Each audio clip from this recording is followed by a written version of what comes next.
You are listening to the Mark Guzman Podcast Experience.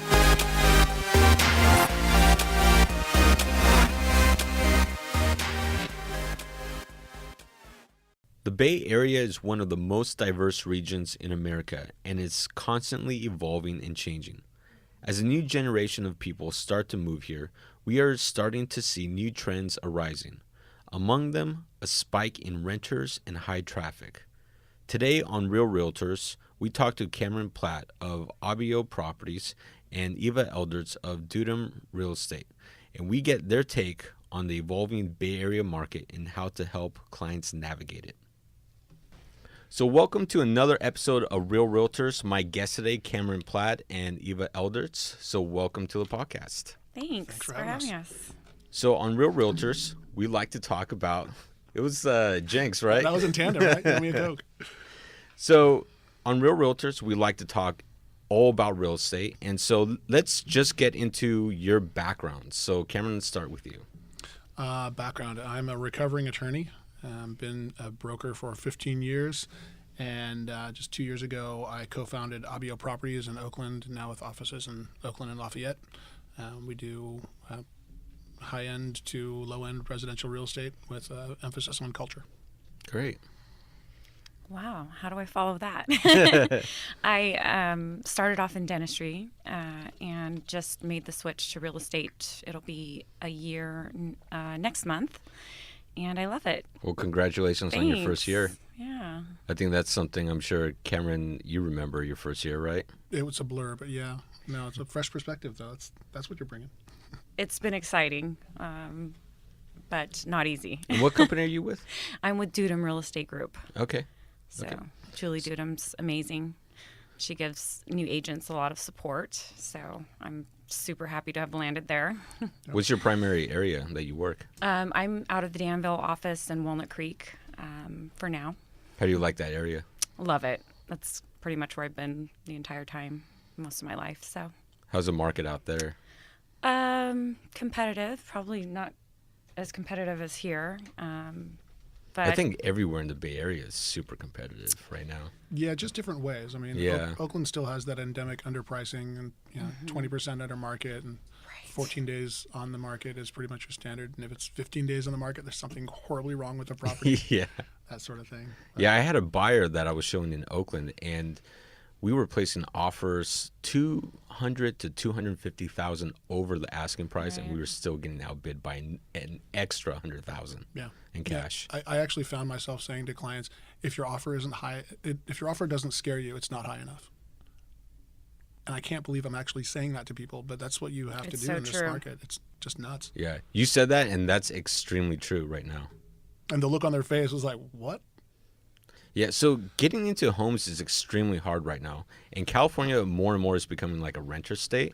And so right now in Oakland, 59% of residents, well, actually, this is 2016, rented in Oakland. And that's up 12% from 10 years ago. So let's talk about this housing shortage that we currently have right now. So Cameron, what are you seeing right now in Oakland as far as a housing shortage? Other than the fact that there is one. So Oakland's a little bit unique in that it is a, for the West Coast, it's 170-year-old city. So, all the good real estate is taken. So you can see from, West Oakland, whereas the genesis of Oakland is like 7th and Broadway, if you're familiar with Oakland geography, and it just expands out from there. And so you have all these beautiful like old Victorians and all the flatlands going around Lake Merritt, and then it starts to go 1920s up in the foothills where I live, and then the 50s and 60s out toward the farther away you get, the newer the houses get because they ran out of places to build. But Oakland's pretty much out of places to build, and we have 3,000-ish residential units coming into the waterfront. We have very little new construction in and around Oakland, and that's a problem because there's no new housing stock, and so everything is resale. And we were briefly talking about rent control too prior to recording. That's control. Another problem. We can get into that. Yeah, that's a whole nother topic. We have sort of there's rent control, there's eviction control, there's a high barrier to entry on on purchasing homes as well. You have, it was just recently defeated, but there was an Assembly Bill 1506 that was meant to repeal Costa-Hawkins. You want to talk about a housing shortage. The last thing you want to do is disincentivize builders by removing by putting rent control on all new construction. Right. And single-family homes and Yeah, condos, townhomes, all those other properties. Yeah. And historically, it's been proven that rent control doesn't work. yeah. But when you have, over 50% of your electorate being renters, that poses an issue. It's like like a bunch of wolf and a sheep having discussions over what's for dinner. Yeah, and I guess Richmond was the first city in 27 years to pass rent control, I think. And that's a long period of time. And again, like you said, you can look at the history of rent control and see that it doesn't work. Yeah. You have Berkeley, Oakland, San Francisco. They have the highest rents. San Jose, just the highest rents in the entire Bay Area. San Jose also rent control? Yeah, there's 15 cities in California that have rent control. Yeah. I am happy that we don't deal with that on our side, but maybe we will. Now, the housing shortage over there is a little bit different. It is, and I'm in my first year, right? So my clients are friends and family members, and the conditions with the market are discouraging. So being a therapist becomes my primary job sometimes.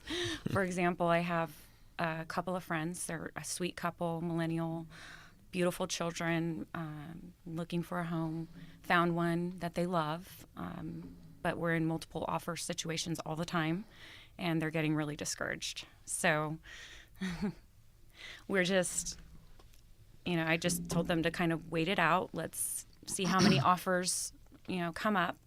And we're in our brokerage, we're kind of going with the formula right now, which is always changing, of depending on how many offers there are, we up at $10,000 per offer. So, but that's making them really uncomfortable. And so, like you said, they have to get out of their comfort zone when it comes to winning and winning in that situation. Yeah, buyers really have to come in with their best offer, hands down, every single time. Yeah. If they don't, they just end up regretting it. Well, and the challenge is that when you're dealing with buyers, the first couple offers you make, or especially the first offer you make, there's a certain, I don't want to say lack of trust, but I'll go with that. Mm-hmm. When you're dealing with sort of unbelievable pricing and unbelievable values, one of the things that we do when we work with buyers is the first thing you do is you come in for a 45-minute to 60-minute buyer consultation. And we go over the market, we go over the way that we particularly work, both in my team and at my company, and sort of set forth the expectations. And one of the things that we found really helps is we have a program called First One's Free. Because I don't want to get the reputation as a lowballing agent, and many of my deals are accepted based on my company's reputation or my reputation as being someone who is a professional, has been doing this a long time, does what I say I do, all that sort of thing. We give our clients one shot to do whatever they want, to completely disregard our advice, completely disregard the data that we present to you, and offer whatever you want, and we'll show you where you came in. And invariably they're like 13 out of 14. Right. But there's sometimes to use a NASCAR analogy, everybody's ripping around the track and you're in the pit stop, and you have to get up to speed. And sometimes it takes that kind of kick to the head for them to go, okay, I guess, yeah, let's try it your way. And if someone's unwilling to try it my way, that's fine. It just, you probably aren't a good fit for me and my team. Well, I think that's one thing that most buyer agents should do is do a consultation ahead of time. So many people are quick to get out in the field and start showing them. And in fact, when you're a new agent, that's what you tend to do. Because your friends are coming to you and they want to be more casual. And that's part of the reason they choose you. But it is better to have that consultation. But it's tough when you're so chummy and you're texting each other, from years. So they want to keep that relationship. So how was the transition to go from what you previously did to real estate? It started off, I was assisting another realtor, well-established realtor, and so that felt really secure. But she did ask me to go all in and leave my other profession, and that made sense to me. But then it ended up not working out between she and I. So luckily, I network like crazy, like 8 days a week. So my kids are both out of the house, and I have a lot of time and energy to dedicate. So, and tons of friends. And so that's kind of how I've been combating, making the huge climb on my own. Networking's really big. I mean, that's how, Cameron, you and I met. Oh, yeah. YPN from, was it 2010? OG 2000? YPN, Yeah. It was back in the day. Yeah, Oakland, a long time ago. Gray hairs, man, gray hairs. Yeah. Yeah, I mean, to your point about working with friends, I mean, that's how most residential real estate agents get started, is working your close sphere, and then, friends of their friends and friends of their friends. Right. But I found that buyer consultation is a great way to sort of shift the focus from, hey, we're just buddies, to, hey, this is something that I do for a living, and this is, and then they take you more seriously and don't take you for granted. You set the expectations. Yeah, absolutely. I mean, everybody has those horror stories of, you're helping a friend look for properties, and they call you and they're like, hey, I bought a house. You're like, right. What did you do? And for someone like me who doesn't use a buyer broker agreement, I do deals on a handshake, and that's part of my value proposition is, look, I'm going to tell you the truth, even when you don't like what I have to say. I mean, especially when you don't want to hear what I have to say. Sure. But my word is my bond, and that is sacrosanct. And so doing deals on a handshake, you really have to set that expectation. So let's talk about millennials. There's a big, I don't know if it's a misconception, so I want to see what you guys think on this. But many people think millennials are not interested in buying a house because of what they saw their parents go through the financial crash. Mm-hmm. But the average home buyer right now is about 32, 33 years old, which is at the very top end of the millennial demographic. So what are you seeing with millennials and their pursuit to purchase a home? I don't know if I don't necessarily agree with that they are not as likely to buy a home. I think the financial crash set everybody back a few years. I'm prepping for a boom in millennials purchasing within the next 3 to 5 years, depending on what the market does. I appreciate the millennial buyer. They keep me on my toes.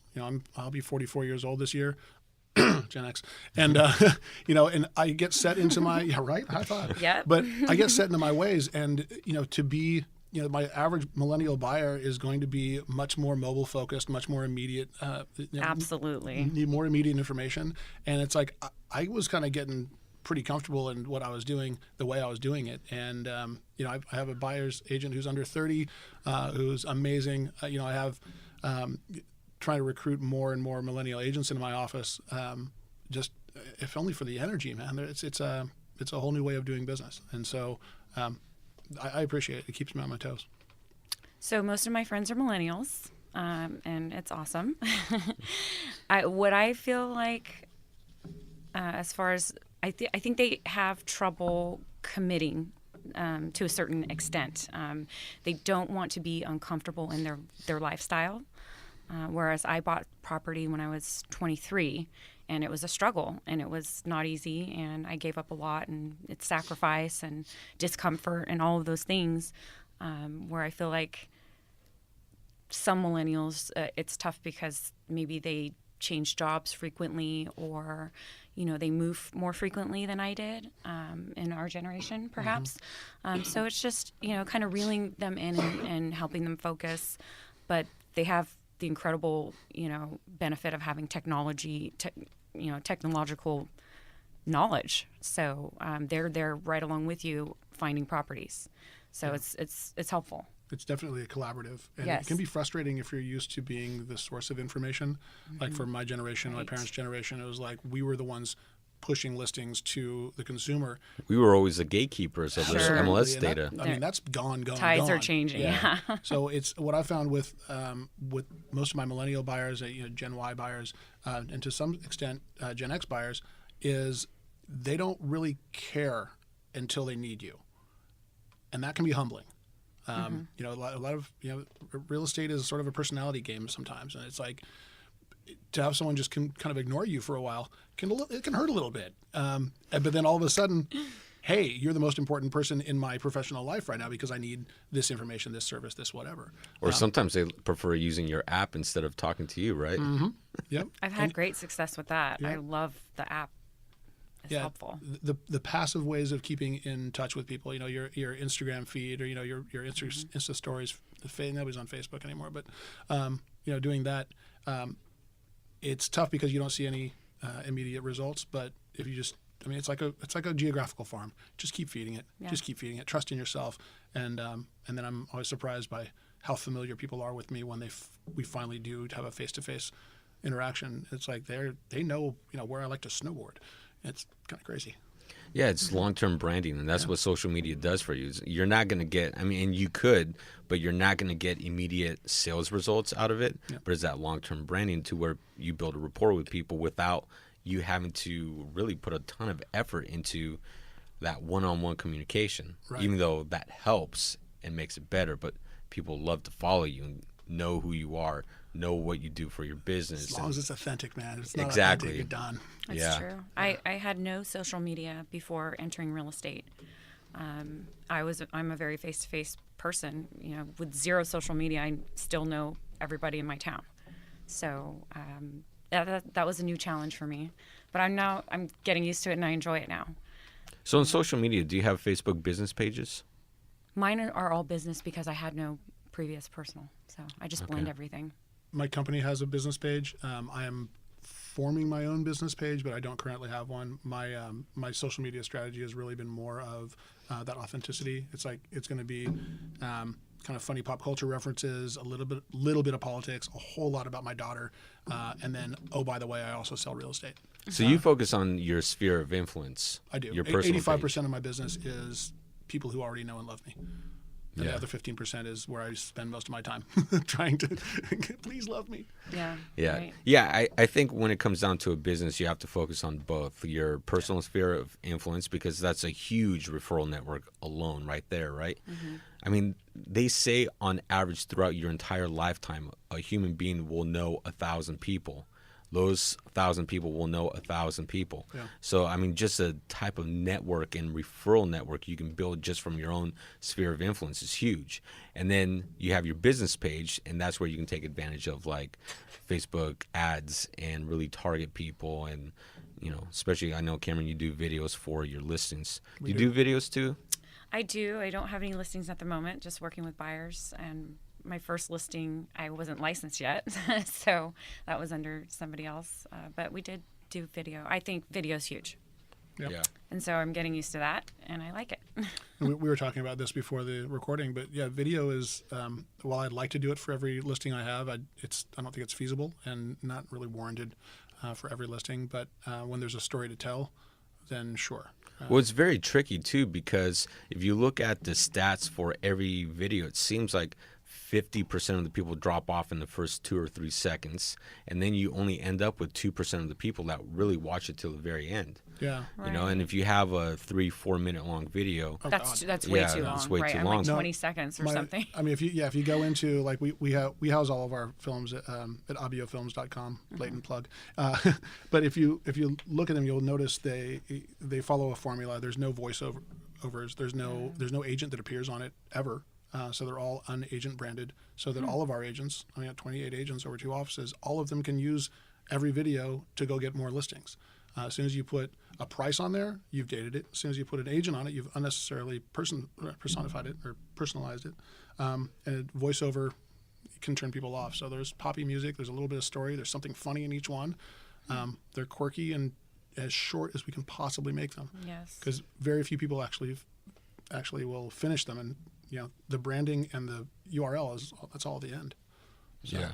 That makes sense. Yeah, and long-term video, like long-form video can work because obviously there's a lot of people that watch 20, 30-minute videos online. But with housing, it's extremely tough. Yeah, we're not doing a TED Talk for a listing. Exactly, yeah. So, so what other ways do you market your listing besides just video on Facebook? So besides the social media campaigns, we actually invested in 3D modeling technology, Matterport, a year and a half ago. Actually bought the system and then offer it to our agents at cost. 2 things that I like about that is it allows you to overcome the because we're a boutique. We're small. We're smaller than Dudam. Yes. But for now.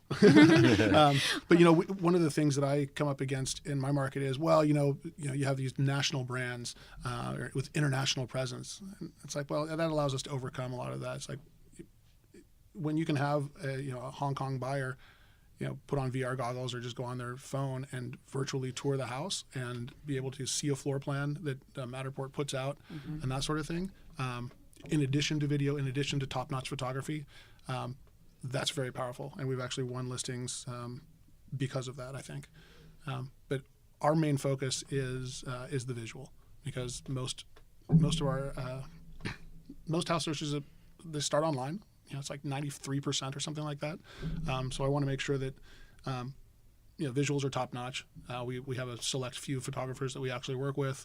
Our director of marketing comes from print advertising at Williams Sonoma, so it's really, really top notch. I don't know how else to say it. We spent a year before we even opened our doors going through our look and feel and our branding and really making sure that everything was coherent and cohesive. Yeah, I love those Matterport cameras. I did that for a high-end rental a few months back, and it worked really well. They're great for rentals. I won't show. I do some property management, as you know, and I won't let people make an appointment to go see it until they've looked at the floor plan and they've looked at the 3D tour, because I don't want to waste my assistant's time or my time opening up a door and have someone go, "Oh, this won't work." All right. Yeah. That's a waste of time. So for a high-end property, how many methods of media do you think you use? I like to say that we market like a condo the same way that we market a high-end property. Okay. That'd be a lie, but I'd like to say it. But we will typically do video, Matterport. We'll do a social media campaign around it. We'll do a single property website for every single listing without fail. No drone? No drone just for drone's sake. We're realtors. It's like shiny object theory here. Right. But that's, I have 2 drones. I don't really use either of Okay. them. Yeah. But our photographers all can do drone work. Our videographer can do drone work and regularly do. When it's warranted, we'll do it. When it's not, I'm not going to do it just for the shiny thing. Well, I'm in Alamo and Danville and Oh, Blackhawk, yeah. No, so you guys- it's like they're using 3 different medias to Yeah. market, Do you market use listing. drones? I do not. I have a friend who does, and I do use Matterport. So that's an exciting tool. Yeah, once you do Matterport, it's kind of hard not to. It really is. I get judgy. I'm like, oh, It's don't have awesome. Matterport? Yeah. I love it. Yeah. It's impressive how it just creates a whole 3D model of the actual floor plan, the whole interior, and you just walk right through it. Well, and if you take like VR goggles to a listing, you're like, oh, here's how we're going to market your listing, and you watch, a seller puts on goggles, and then you can do whatever you want because you're like looking around. It's awesome. I met a buyer down in San Diego when we were there for the CAR conference, and he says he buys investment properties in Mexico, but he never travels to Mexico to buy anything or to look at properties. He says, I only buy things when they have virtual tour. Yeah. And he says he puts on his It's the future. headset and he walks through the properties it's as here. if he's there. That's what he's doing. Well, you can, as an amateur photographer, I know that you can make a lot of things look bigger, more accessible, nicer with the right angle, the right, focal length, etc. But Matterport, it's hard to hide flaws. Yeah. You see the technician in reflections all the time. So I think it's much more authentic. And it helps you get over a trust issue with buyers who haven't been there before. Okay, so Eva, I assume you work mainly with buyers, and so what is a way you can showcase a home when you're showing it to buyers? Because I'm sure you've come across listings that do not show really well. Yes. So how do you approach your client when you run into those issues? Well, really, there's a lot of terrible marketing out there, and I haven't been doing this very long, and so I just try to be as transparent as possible, and I will sometimes be critical, and and then say this property, look, it's better than what the marketing shows. So I just kind of walk them through it, and open homes are great, and I try to always attend them with my clients so I can speak to the listing agent. So it's about developing that relationship with the listing agent Absolutely. and finding out what they want and what the seller wants and just kind of schmoozing, really. I feel like when we're showing properties to buyers, that everyone, including the listing agent, is trying to upsell the property so much that sometimes we need to critique the property and let the buyer know, hey, look, here's what I see from my expertise, what's wrong. And you just need to be aware of it if you want to move forward with it. Always point out things that could be an issue. Do you do the same, Cameron? Yeah, I mean, everything is a function of comparison. So you can show, if I can show someone another property in the same neighborhood with nicer finishes, with a better flow, with whatever, and show them the difference in pricing and where it's going to end up. You may get a discount for this other property that's a little more rough. It may not be much of a discount, but yeah, a comparison is a very valuable tool. So here's another question. When you're dealing with a buyer,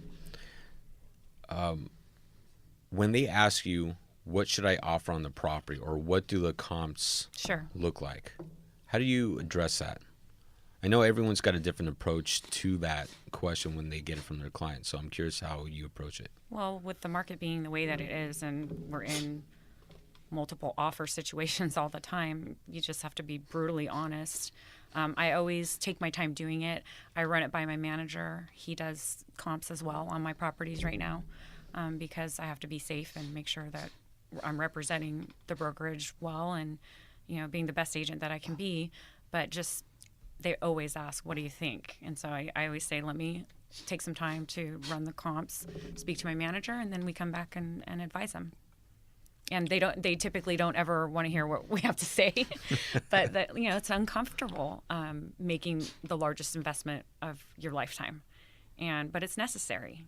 We all know property, it appreciates. It's a really great investment, especially for a lot of millennials are not on doing stock market stuff yet, and so I always encourage them to, knowing also from being a young homeowner what it did for my life.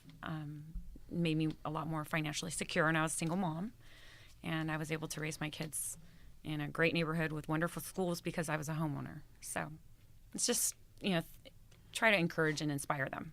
Yeah. I have a really easy way to combat that problem.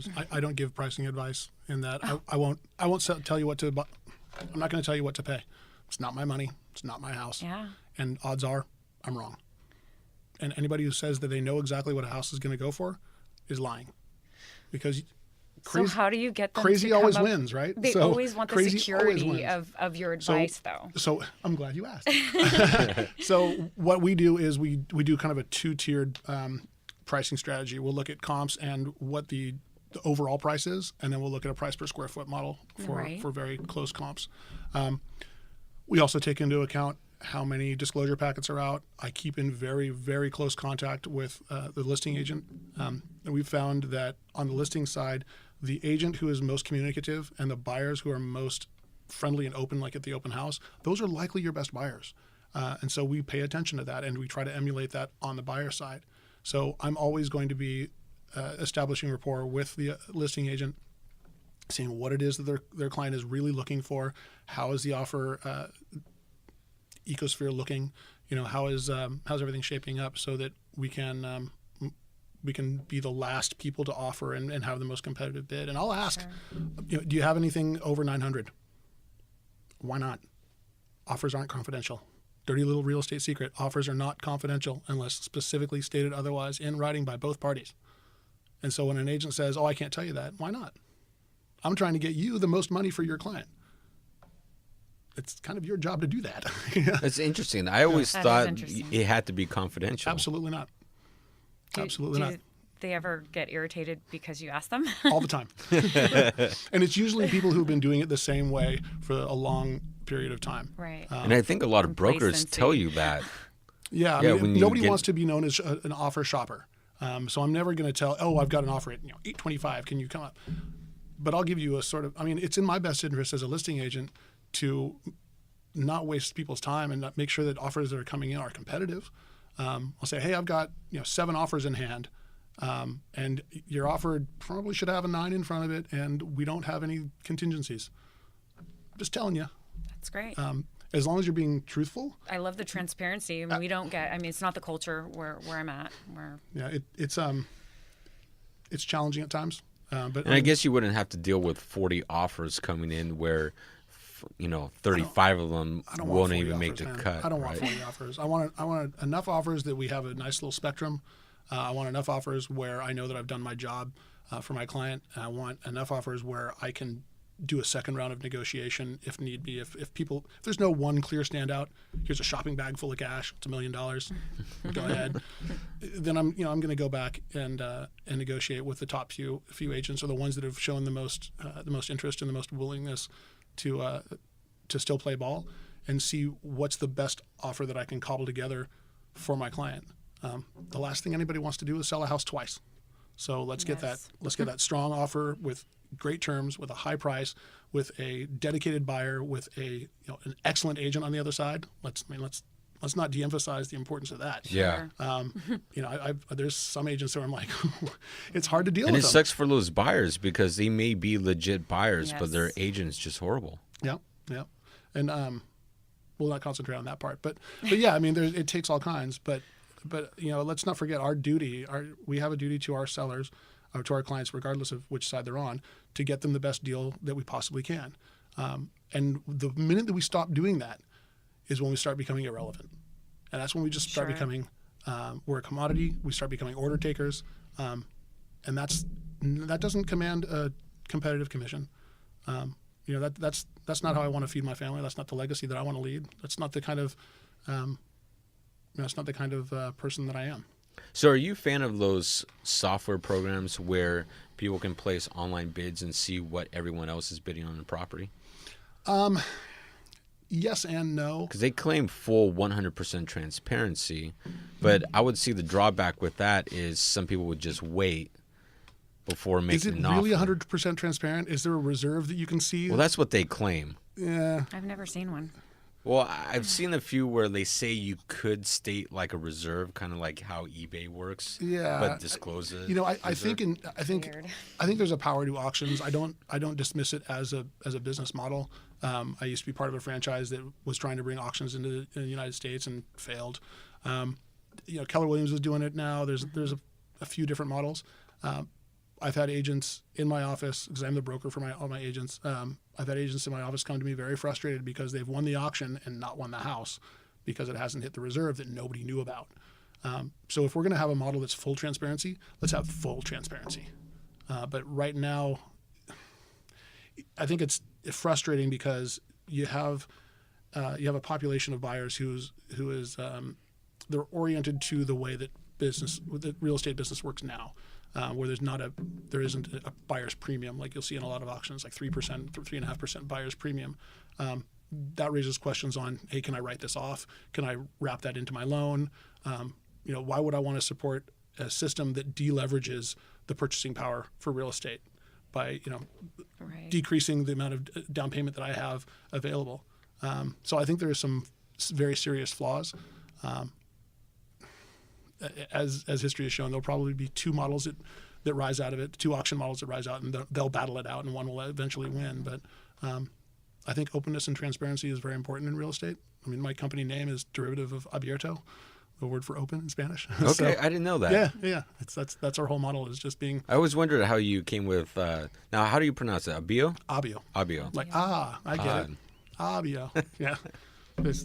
Ask anybody else, and there's like 27 different ways to pronounce four letters. But yeah, abio. Yeah, full transparency is key because that's one of the big worries with all the technology. And there's so many tech companies that are dumping money into real estate right now that a lot of people are worried, well, is the future of the real estate agent going to disappear because you have companies like Open Door, all these iBuyers, right? Mm-hmm. You have Open Door, you had Redfin Now, Zillow Instant Offers.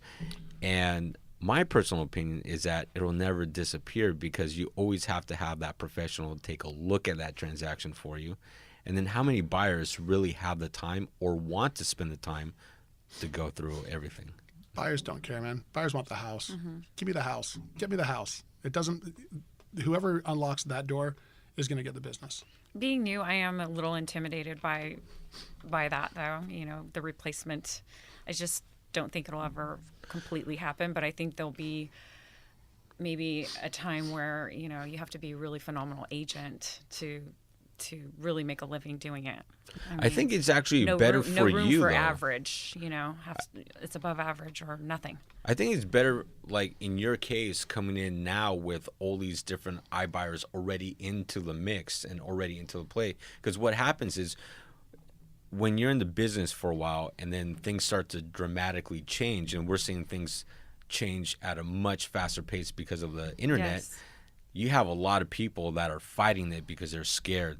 They don't know how Sure. it works. They don't understand it. They want to fight it. And when they fight it, that's when problems start to happen. People start losing jobs. They can't make sales anymore. Whereas in your case, you jump into real estate and it is what it is. I've It's accepted already, it, yes. Yeah, For exactly. the huge challenge that it is, I've accepted it. Yeah. exactly. I'm in and a so really good place it is in my what life it is. to do it, And so. you're building your business through that environment. You're not trying to Still adapt scary, to a though. different Yeah. I'm a little afraid. Well, and speaking of adaptation, I mean, there's over 1.2 million realtors in the country, Yeah. not even to talk about real estate Saturated. licensees, and over 200 in California, 200,000 in California. But the big shakeout of agents is it's going to affect the agents who are doing very little business, who are part-timers, who it's just like it's a side hustle. Yes.